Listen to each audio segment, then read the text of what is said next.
The estuarine environment is characterised by having a constantly changing mixture of salt and fresh water, and by being dominated by fine sedimentary material carried into the estuary from the sea and from the rivers, which accumulates to form mudflats. Estuaries have been claimed to be amongst the most productive natural habitats in the world. They are transition zones between rivers and the sea. The mixing of the two different waters and the location in which this takes place makes the Barron River mouth a rich and biodiverse estuary. Because of this richness, the estuary is a haven for life and is nurturing for those that both visit and inhabit this environment. In 2014, I embarked on my practice-led honours research in creative industries at James Cook University, Cairns. The Estuary Spaces body of work seeks to communicate my reverence for estuarine environments and the connections I make with these environments in terms of nurture and being nurtured. The research is focused on the estuary mouth of the Barron River, located approximately 10 kilometres north of Cairns in Far North Queensland, Australia. The river mouth connects water carried from the Atherton tablelands via the Barron River Delta to the Coral Sea and the Great Barrier Reef. This environment holds a special value for me, as it is a place I visit for quiet times of reflection. The mouth of the Barron River is an important environmental ecosystem, functioning as a nursery for numerous species of fish, crustacean and birds. It is an environment that is nurtured by the deposit of detritus and sediment.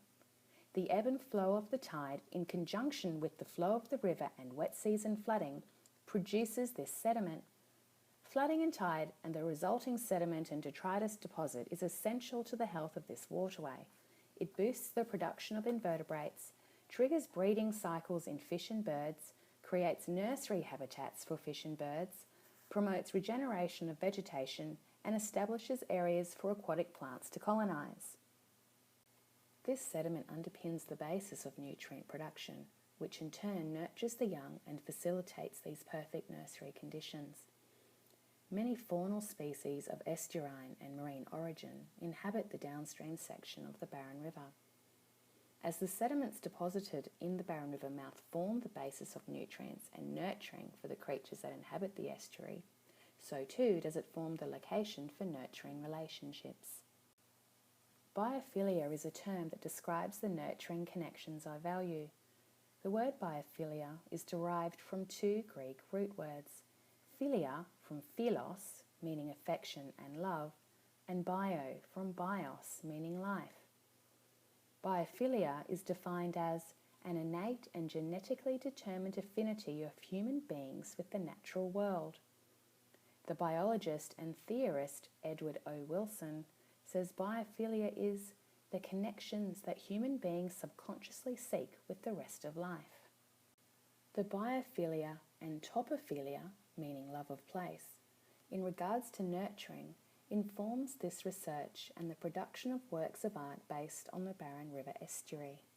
As the waters and the sediment nurture the creatures in the habitat, so too do they nurture the souls and spirits of the people that visit them.